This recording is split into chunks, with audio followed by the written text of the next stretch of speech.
Bismillah, alhamdulillah, wa salatu wa salamu ala rasulillah wa ala alihi wa sahbihi wa man wala. My dear little children, we are still covering the Eid al-Adha and the best 10 days series. And inshallah, in this small class, we are going to talk about the virtues of the 3 days of Mina. Now, we know that after the 10 days of Dhul Hijjah, which are very blessed days, that Allah subhanahu wa ta'ala loves the good deeds more than any other days, the goodness of the Eid al-Adha continues for another 3 days. Allah subhanahu wa ta'ala, this is from His favor, that He appointed 3 more days as days of celebration. And these are the 11th of Dhul Hijjah, 12th of Dhul Hijjah, and the 13th of Dhul Hijjah. These 3 days are also known as the Ayyam al-Tashriq, or the days, it's called Ayyam al-Tashriq, or the days of drying the meat. In those days, of course, they didn't have refrigerators and ways to keep their meat, cold, the way we keep it cold and dry for a long time so we can preserve and eat. So what they used to do is they used to dry the meat, and then they would eat the dried meat cooked later on, or somehow they used to eat. These days are also known as the days of Mina, Ayyam al-Mina. Why it is called Ayyam al-Mina? Because there is a place called Mina near Makkah, very close to Makkah, where the Hajji, or those people who go for Hajj, they are supposed to stay in these days, 11th and 12th and 13th. They are supposed to stay in Mina. There are little big tents, beautiful tents, which are pitched there, and the Hajjis, they stay there and they spend their time there. And usually afternoon time, they go and they stone the devil. In Mina, there is 3 pillars, and these 3 pillars are appointed by Allah subhanahu wa ta'ala from the time of Sayyidina Ibrahim alayhi salam. And Allah subhanahu wa ta'ala sent angel Jibreel and taught Sayyidina Ibrahim alayhi salam how to perform the Hajj. And he was the one who was taught to throw 7 times a stone at all these 3 places, these 3 pillars. These 3 pillars are now really big, built really big. Inshallah ta'ala, you can see them online in pictures and kind of understand what these places are. Because these places, Makkah, Medina, Mina, Muzdalifah, Arafah, this belongs to the Muslims. These do not belong to any specific group or any specific country. A certain country is in charge of it now. Saudi Arabia is in charge of it now, but these all belong to the Muslims. These are our places. We own them, we love them, and we should know about them also, insha'Allah ta'ala.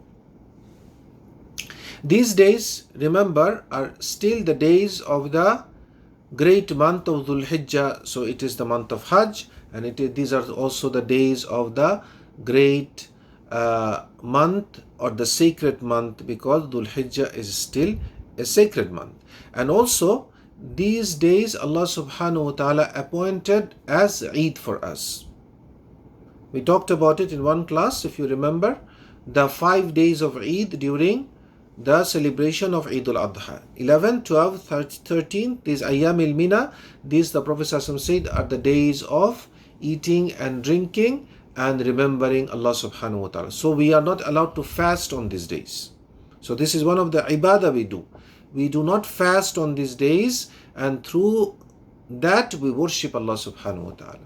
Not fasting on Eid al-Fitr and Eid al-Adha and Ayyam al-Mina is worshipping Allah subhanahu wa ta'ala, and Allah will reward us for that. And those who intentionally will fast on this day, they will be sinning. Allah will have no reward for them. In fact, Allah will be angry with them, and if they don't repent, Allah will punish them. So we do not want that to happen to us. Also, this day, these 3 days, out of these 3 days, the 11th has another special virtue. Abdullah ibn Qurt radiallahu anhu, he mentions, and the hadith is reported by Imam Abu Dawud, and it's an authentic hadith, that the Prophet said, إن أعظم الأيام عند الله تبارك وتعالى يوم النحر ثم يوم القر.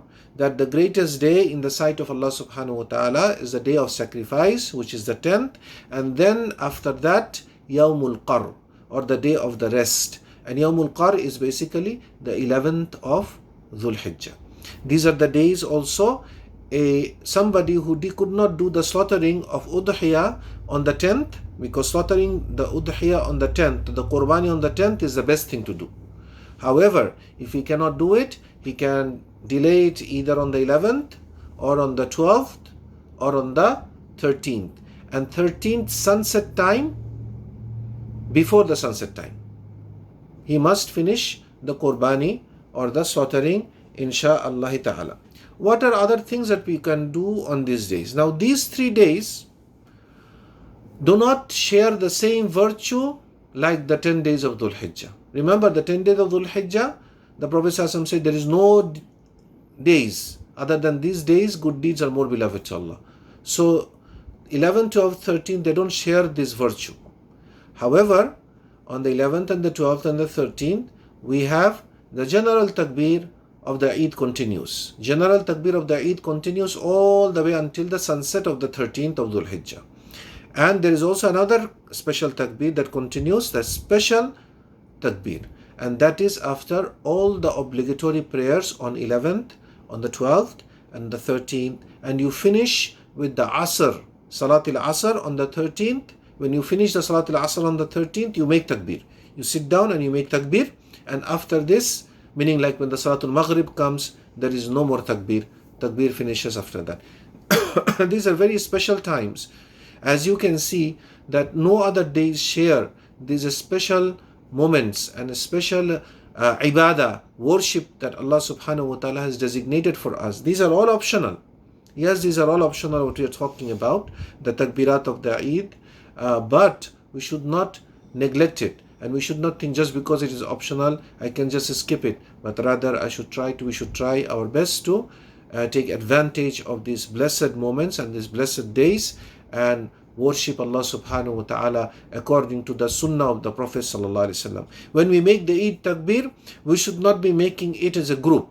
Many of the times when we go to the Eid prayers, we see one of the person in the microphone is screaming takbir and everybody repeats with him. This is not the sunnah of the Prophet ﷺ. This is the innovation. The correct way to do it, and we are not trying to criticize anybody, the correct way to do it is everybody does on his own takbir. Allahu Akbar, Allahu Akbar, Allahu Akbar, La ilaha illallah, Wallahu Akbar, Allahu Akbar, Allahu Akbar, Walillahi alhamd. This is one of the takbir of Abdullah ibn Mas'ud radiyallahu anhu wardahum. If you remember, you can we have a series of these classes. You can go and check the takbir of the Eid if you forgot something. And also please do not forget to click the like button and subscribe to the channel and watch for our other videos and comment on it. If you have any question, please ask the questions. Inshallah, we'll try to answer in the future classes. Subhanaka Allahumma wa bihamdik, ashhadu an la ilaha illa anta, astaghfiruka wa atubu ilaik. Wassalamu alaikum wa rahmatullahi wa barakatuh.